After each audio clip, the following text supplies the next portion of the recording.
걱정과 근심을 버리지 못하고 우리는 반복하는 삶을 사는 것은 살아계신 하나님을 믿는 성도의 삶에서도 여전히 해결하지 못하는 이 삶의 과제와도 같은 것입니다. 이 세상에 사람으로 인간으로 태어나면 모든 인간이 너나 할 것 없이 예외 없이 걱정하고 근심하며 삽니다.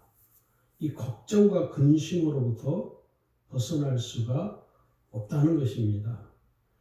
그러나 우리가 구원받은 성도로서 이 걱정과 근심으로 벗어나서 자유케 된 삶을 살 수 있을까 하는 문제입니다. 왜 우리가 이 걱정과 근심으로부터 벗어나지 못하느냐면 이 걱정과 근심으로부터 벗어나서 나는 걱정이 없습니다, 나는 근심이 없습니다 라고 말하는 사람은 흔하지가 않죠. 제가 어린 시절에 어른들이 깊은 한숨을 내쉬면서 걱정하고 근심하는 모습을 볼 때마다 어린 저에게는 도저히 그 모습이 이해가 되지 않았습니다. 왜 그러냐면 아이들은 걱정과 근심이 뭔지를 모르거든. 그러니까 어린 시절에 제 눈에는 도대체 왜 저렇게 한숨을 쉴까? 그런데 어느새 많은 세월이 흘러서 그 걱정과 근심을 통해 근심이 있다 보니까 한숨을 낼 수 있는 저 자신을 보게 되죠. 그러면서 뒤늦게서 어른들이 어린 시절에 보았던 그 어른들의 깊은 한숨 소리가 이제는 이해가 되어지고 공감이 되어지는 것을 보게 됩니다. 이 걱정과 근심이란 뭐냐면 걱정은 어떤 일이 잘못될까 불안해하는 것입니다. 그래서 혼자 속을 태우는 것이죠. 근심은 해결되지 않은 일 때문에 속을 태우는 거예요. 이 걱정과 근심은 비슷한 면이 있습니다. 해결되지 못한 것 때문에 불안해하고 또 어떤 일이 잘못될까 싶어서 불안해하는 것이죠. 마음속에 뭐가 자리 잡냐면 걱정과 근심으로 인해서 불안하다는 것이죠. 그리고 마음이 우울하게 된다는 것입니다.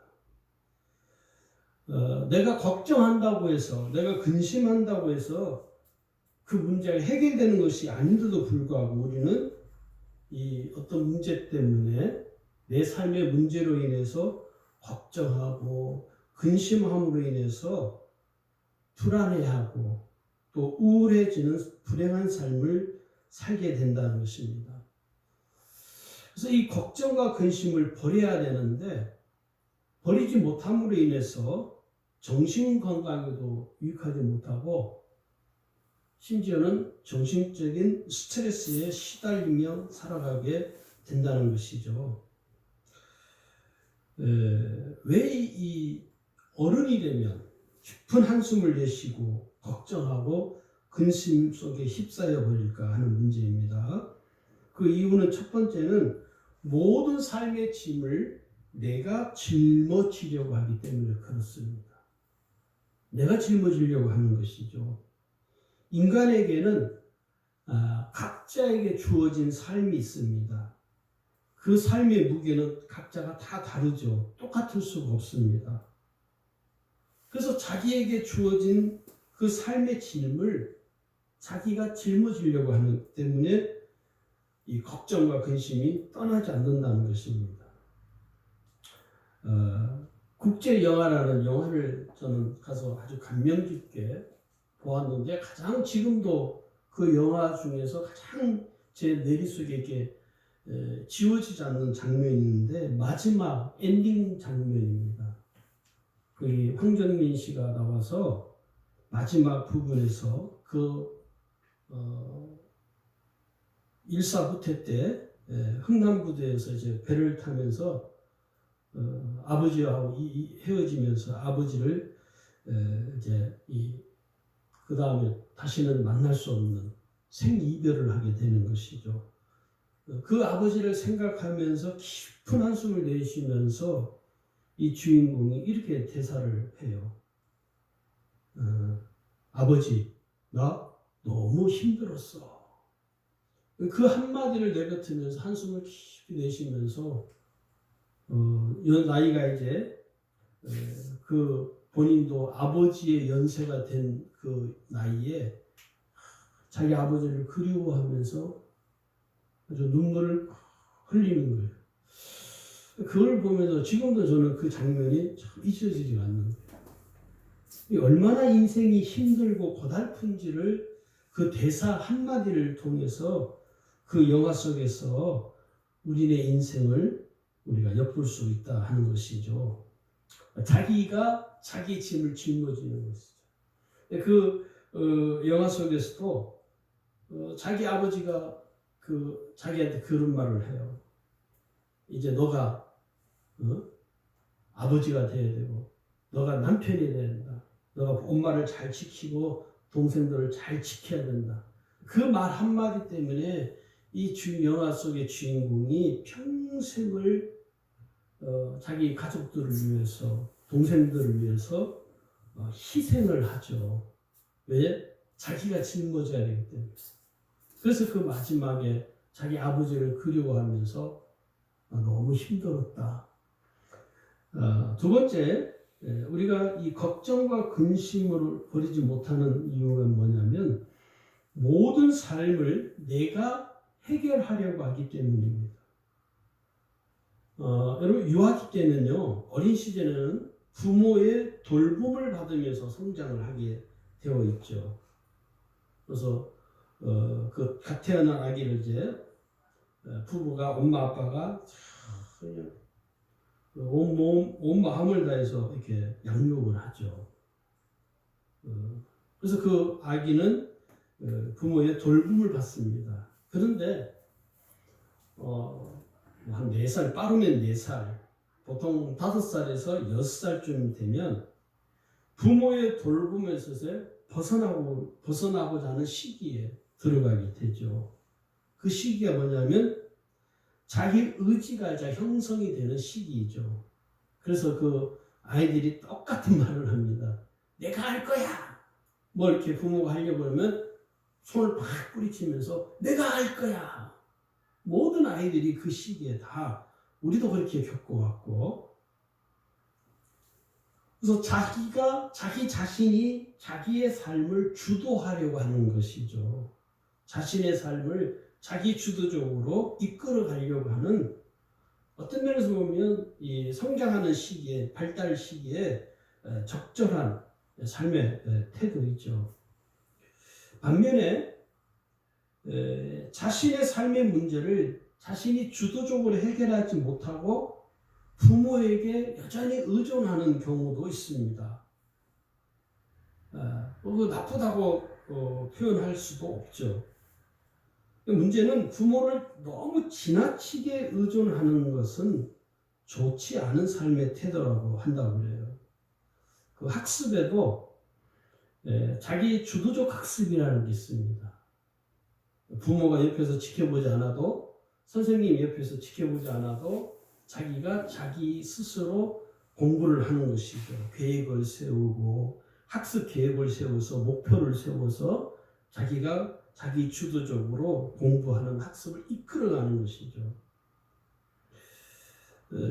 그러나 이 걱정과 근심으로 가득한 삶을 살아갈 때에는 이게 문제가 달라진다는 것입니다. 그래서 우리가 우리의 삶 속에서 자주 발생하는 이 걱정과 근심을 우리 인간의 능력으로는 해결할 수 없습니다.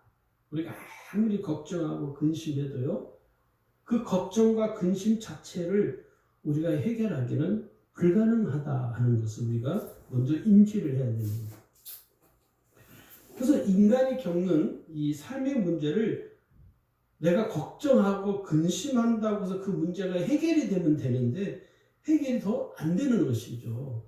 그럼에도 불구하고 우리는 뭘 못 깨닫냐면 내가 걱정한다고 해서, 내가 근심한다고 해서 이 문제가 해결되는 것이 아니구나 하는 사실을 인지를 잘 못하는 것이죠. 그래서 또 다른 문제에 또 빠져서 또 그 문제 때문에 막 괴로워하고 마음에 짐이 되어서 어떻게 할 수가 없는 것이죠. 자, 그 다음에 세 번째는요, 걱정과 근심을 버리지 못하는 이유는 삶을 매우 불안하게 생각한다는 것입니다. 이 걱정과 근심이 가득하면요, 마음이 불안해져요. 결국은 어떻게 되냐면 이 걱정과 근심 때문에 평안한 삶을 살지 못하게 된다는 것입니다. 오늘 우리가 본문을 보면 너희는 마음에 근심하지 말라. 제가 왜 27절을 인용을 했냐면 27절의 말씀을 같이 본다면 거기에 보면 이렇게 말씀해요. 평안하라. 평안하라고 말하죠. 그러면서 끝절에 가면 근심하지도 말고 두려워하지도 말라. 그러니까 근심과 걱정을 하게 되면 우리의 삶에 평안이 생기지 않는다는 것입니다. 평안이 사라진다는 것이죠. 제가 이런 말을 써봤습니다. 걱정과 근심은 인생을 좀먹는 좀벌레와 같다. 걱정과 근심은 우리의 인생을 녹슬게 만드는 것과 같다. 걱정과 근심은 우리의 삶을 황폐하게 만드는 전염병과 같다. 이 걱정과 근심은 우리의 삶을 송두리째 무너지게 만드는 그런 불행한 삶을 살게 만듭니다. 여러분 지금 평안하십니까? 불안하십니까? 그 다음에 네 번째는요, 왜 우리가 걱정과 근심을 버리지 못하는 이유 네 번째는 미래에 대해서 불확실하기 때문에 그렇습니다. 미래에 대해서 불확실하기 때문에 걱정하고 근심하는 거예요. 그걸 미리 땡겨 쓰는 거죠. 미래에 어떤 일이 펼쳐질지 내가 예측하지 못하기 때문에 미리 뭐 하냐면 걱정하는 거예요. 미리 근심에 휩싸이는 거예요. 성경을 보시면요, 예수님의 제자들이 그렇습니다. 예수님께서 그렇게 말씀하셨거든요. 내가 사흘 후에 죽을 것이다. 내가 십자가에 죽을 것이다. 그런데 이 제자들의 반응이 어떠하냐면 예수님의 말씀을 수용하지 않습니다. 어떻게 보면 예수님 말씀을 거부하는 거예요. 배타적인 입장에 섰버려요. 조금 전까지 예수님과 동고동락했던 그 제자들이 예수님이 하신 말씀에 대해서 수용하지 않습니다. 예수님의 말씀을 받아들이지 않아요. 심지어 이 베드로는요, 굳은 결심을 합니다. 아주 굳은 결심을 해요. 주님, 그런 일은 있을 수가 없습니다. 그런 일이 생기도록 내가 내버려 두지 않을 것입니다. 굳은 결심을 합니다. 왜 그럴까? 베드로의 그 당시에 우리가 그 마음을 좀 우리가 헤아려 보면 저는 이해가 돼요. 왜냐하면 예수님이 죽고 난 이후에 그 미래가 불확실한 거예요. 베드로가 생각할 때는 예수님이 죽고 난 이후에 그 미래가 불투명한 거예요. 왜 그러냐면 예수님이 엄청난 기적을 행하잖아요. 이적을 행하잖아요. 그죠? 죽은 자도 살리고 병든 자도 치유하고 인생에 문제 있는 자들이 예수님 만나면 뭐 삶이 확확 변화되어 눈에서 그 엄청난 기적과 이적이 나타나는 모습을 보면서 베드로가 예수님이 죽고 나면은 과연 이게 어떻게 될까? 불안한 거예요. 불안한 거예요. 미래가 불확실하다 보니까 베드로가요, 자기 인간적인 어떤 생각에 더 충만해서 그런 일은 있을 수가 없습니다. 절대로 그런 일이 일어나도록 내가 내버려 두지 않을 것입니다. 라고 말을 하게 되는 것이죠. 여러분, 지금은요, 전 세계의 공통적인 이슈가 뭐죠? 코로나19죠. 코로나19라는 한 전염병에 불과하지만 어떤 면에서 보면 이제 앞으로는 더 큰 전염병이 예고되어 있는 상황입니다. 그러니까 앞으로 코로나19 이후의 세계가 어떻게 펼쳐질지 어느 누구도 모르는, 예측을 할 수가 없는 거예요. 그러냐면 이 확진자가 다 뭐 어떤 사람 2달, 3달 이렇게 병원에 있어서 코로나 나섰는데 재발이 또 된 거예요. 그러니까 이 관계자들도 전문가들도 이건 예측을 할 수 없는 이 불확실한 이 시대에 우리가 살게 된다는 것 때문에 사람들이 그래서 두려운 거예요, 사실은. 두려우니까 코로나19가 너무 두려우니까 사람들이 조심하는 거예요. 사람 만나는 것도 피하게 되고 다른 사람이 식당에 가는 것도 피할 수밖에 없는. 어제 또 문자 다 받으셨죠? 울산에 2사람이 또 확진. 그러니까 울산 사람들이 지금 다들 그냥 울산은 제로 있다고. 제가 그랬잖아요. 제로 있다고 큰 소리 치지 말라고. 당한다고. 그러니까 미래가 불확실하기 때문에 예측할 수 없기 때문에 우리가 두려운 거예요. 그런데요, 이 빌 게이츠라는 사람은 이미 5년 전인가 테드라는 강연을 하는 그 강연에서 예고를 했습니다. 빌 게이츠가 앞으로 핵전쟁이 이슈가 아니라 이제는 전염병이 세계의 공통적 이슈가 될 것이고, 그 전염병으로 인해서 상상할 수 없는 일들이 전 세계적으로 펼쳐질 것이라고 이 테드라는 강연에서 빌 게이츠가 피력을 했어요. 그러면서 빌 게이츠는요, 마이크로소프트 그 이사직을 다 내려놓고 재단을 설립해서 이 전염병 치료에 지대한 관심을 갖고 재단을 설립을 하여 지금 그 진행이 되고 있습니다.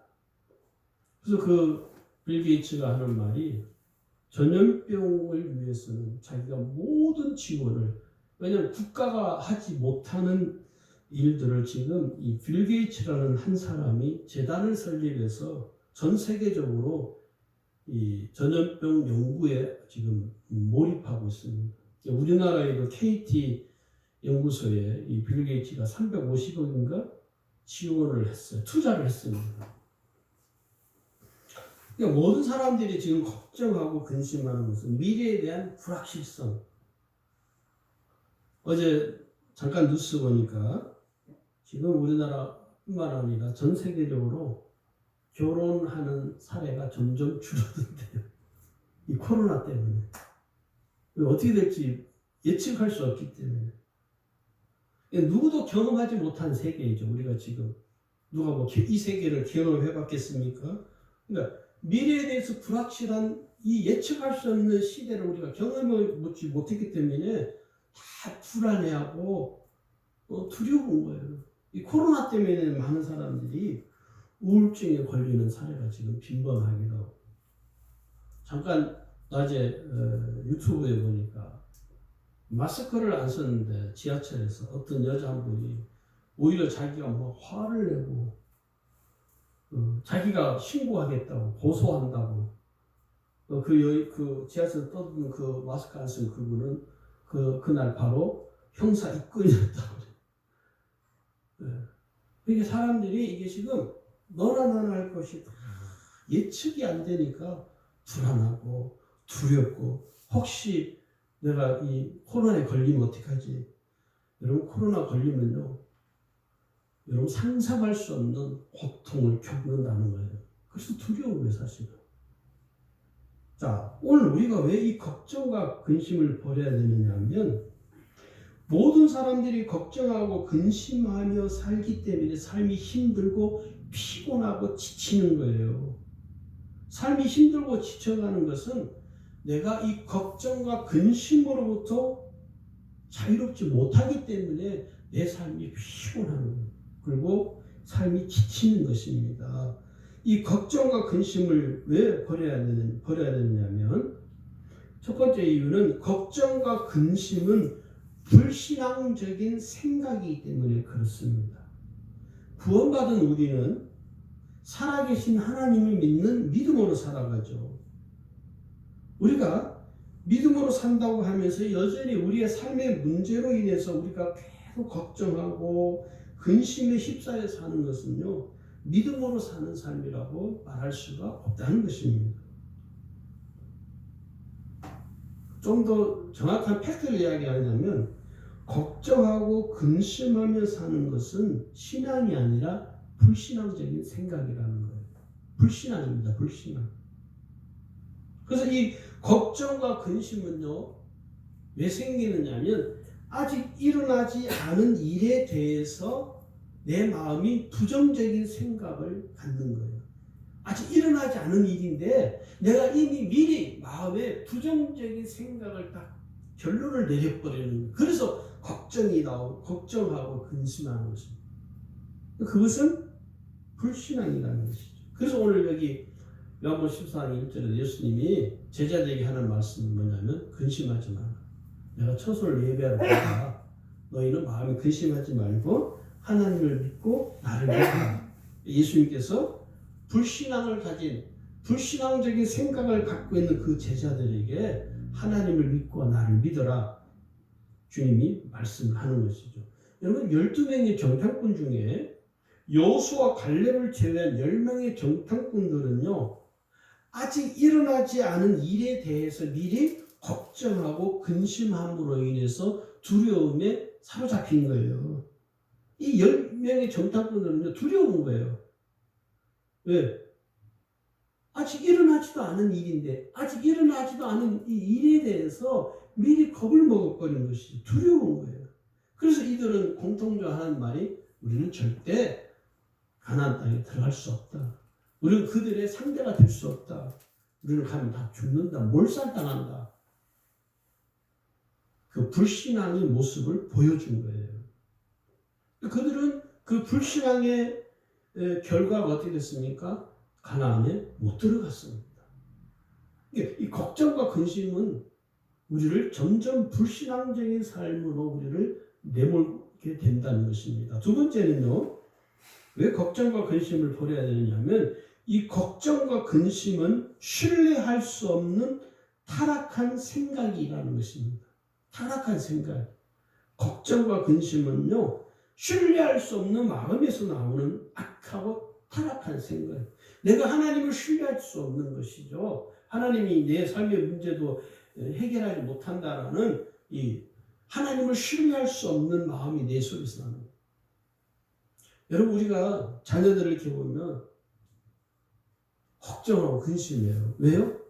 신뢰가 안 되는 거예요. 아이고, 제가 부모들이랑 다 그러잖아요. 자식들을 보면서 나이가 30이 되고 40이 되도요. 부모의 눈에는 그 자식이 늘 불안한 거예요. 늘 걱정이 되고 근심이 되는 거예요. 왜 그래요? 신뢰할 수 없다는 거예요. 신뢰가 안 되는 거예요, 사실. 그러니까 마음으로는 신뢰가 안 되지만 겉으로는 어떻게 해요? 그래, 내가 너 믿을게. 신뢰할게 하는 거예요. 그 말은 내가 너를 신뢰하기가 참 어렵다. 그 말도 같이 포함된 거예요, 사실은. 자식들이 그것을 깨닫지를 못할 뿐인 것이죠. 저도 그랬던 것 같아요. 저희 부모가 저에 대해서 신뢰하지 못한다는 것을 몰랐어요. 근데 나중에 보니까 제가 결혼을 하고 자식을 낳고 살다 보니까 부모가 나를 신뢰할 수 없는, 그러니까 부모가 나 때문에 걱정하고 근심하고 살았구나. 그게 불효자죠. 그게 뭐 달리 불효자이겠습니까? 그러니까 신뢰할 수 없는 마음이 있다 보니까 걱정과 근심이 계속 끊어지지 않는 것이죠. 그래서 이 걱정하고 근심함으로 인해서 마음이 평안이 사라져버리는 거예요. 마음이 평안하지 못한 것이죠. 하나님의 자녀로 사는 우리에게는요, 뭐가 필요하냐면, 하나님 우리에게 주시는 것은 생각이 뭐냐면, 생명과 평안입니다. 하나님 우리에게 주시는 것. 근데, 우리가 걱정하고 근심하는 것으로 말미암아 불안해하고 염려하며 사는 것이죠. 이런 것들은 하나님이 주시는 생각이 아니라 악한 사단이 심어주는, 악한 사단이 방해하는 아주 악한 생각들이라는 것입니다. 그 다음에 세 번째는요, 걱정과 근심은 하나님께서 기뻐하지 않기 때문에 이 걱정과 근심을 버려야 됩니다. 하나님께서는 하나님의 자녀로 사는 우리가 걱정하고 근심하는 삶을 기뻐하지 않습니다. 여러분 자녀들이 매일 걱정하고 근심하며 살아요. 그 모습 보면 마음이 어떻습니까? 편할 수가 없죠. 똑같습니다. 하나님 아버지께서도 걱정하고 근심하며 사는 우리를 보시고 하나님도 마음이 불편하신 거예요. 너무너무 속상해 하시는 것이죠. 그러므로 우리가 걱정하고 근심하는 것으로부터 속히 벗어나야 돼요. 할렐루야. 자, 그 다음에 마지막으로 걱정과 근심으로 우리가 자유하려면 어떻게 해야 되느냐. 첫 번째는 진리로 충만함을 입어야 됩니다. 이 세상은 죄로 오염됐습니다. 그래서 죄로 오염된 이 세상은 여전히 걱정하고 근심하면서 살아가도록 우리를 유혹하고 미혹해요. 그래서 결국에는 넘어지게 만듭니다. 하나님을 의지하지 못하게 만들고 믿음으로 살지 못하게 우리를 넘어뜨리려고 하는 것이 이 세상이라는 것이에요. 그래서 우리가 이 세상에 살면서 걱정과 근심으로부터 우리가 다 걱정과 근심을 완전히 지울 수가 없습니다. 이 세상에 사는 날 동안은. 그런데 이 세상에 사는 날 동안에 걱정과 근심으로부터 벗어난 삶을 사는 데 있어서 가장 첫 번째 열쇠가 뭐냐면 진리로 충만한 거예요. 왜? 하나님의 말씀은 진리이죠. 진리이신 말씀으로 내가 충만하면 걱정하고 근심하는 것들이 사라집니다. 하나님의 말씀이신 이 진리이신 말씀으로 내가 충만해 있으면 그 말씀이 내 생각을 지배하고 진리가 나를 지배하고 진리이신 말씀이 나를 이끌어 가시기 때문에 내 속에서 나의 삶에 내가 걱정하고 근심하는 시간들이 사라지는 것이죠. 이게 진리로 충만한 사람들이 입는 혜택입니다. 어떤 분이 그러시더라고요. 아유, 목사님, 하나님을 믿는 혜택이 왜 이렇게 없어요? 본인이 그 혜택을 누리지 못하는 것, 왜 누리지 못하는 이유를 모르니까, 아이, 하나님이 계시다는데, 왜 이러냐고. 그건요, 하나님이 내게 주시는 특별한 혜택을 내가 누리지 못하는 삶을 살면서 하나님이 계시다고 하나님이 은혜 주신다고 하는데 왜 이 모양이냐고. 그러니까 오늘 우리가 걱정하고 근심하며 살면서 우리는 하나님의 은혜를 자꾸 왜 안 주시냐고 막 불평하거든요. 여러분, 우리가 하나님이 내게 주시는 은혜, 요즘 말로 말하면 혜택이 많아요. 그 혜택을 누리려면 어떻게 해야 되느냐? 걱정과 근심을 버려야 돼요. 그 버린 삶을 살려면 진리로 충만해 있어야 돼요. 여기 있잖아요. 요번 8장 32절 요절과 같은 말씀. 진리를 알지니 진리가 너희를 자유롭게 하리라. 내가 진리로 충만해 있으면 자유로워져요. 생각이 자유로워지고요. 어떤 삶의 틀에 얽매이지 않아요. 왜? 진리가 나를 이끌어가기 때문에. 두 번째는요, 기도의 능력을 의지하는 것입니다. 인간에게는 이 세상에서 살아갈 수 있는 영적인 능력이 눈꼽만큼도 없습니다. 우리 인간이 착각하는 게 있어요. 자기가 능력이 많다. 인간의 능력이 무한하다고 생각합니다. 아니에요. 성경을 잘 보면 인간에게는 영적인 능력이 없습니다. 여러분, 인간의 능력이 있다면 걱정과 근심 하나 해결하지 못합니까? 전염병 하나 해결하지 못할까요? 인간에게 능력이 없어요. 능력이. 이 걱정과 근심을 무너뜨리고 깨트릴 수 있는 능력이 인간에게는 처음부터 없죠. 그러한 인간에게 하나님께서 걱정과 근심을 깨트릴 수 있는 강력한 영적 능력을 우리에게 부여하셨는데 그 능력이 뭐냐면 바로 기도입니다.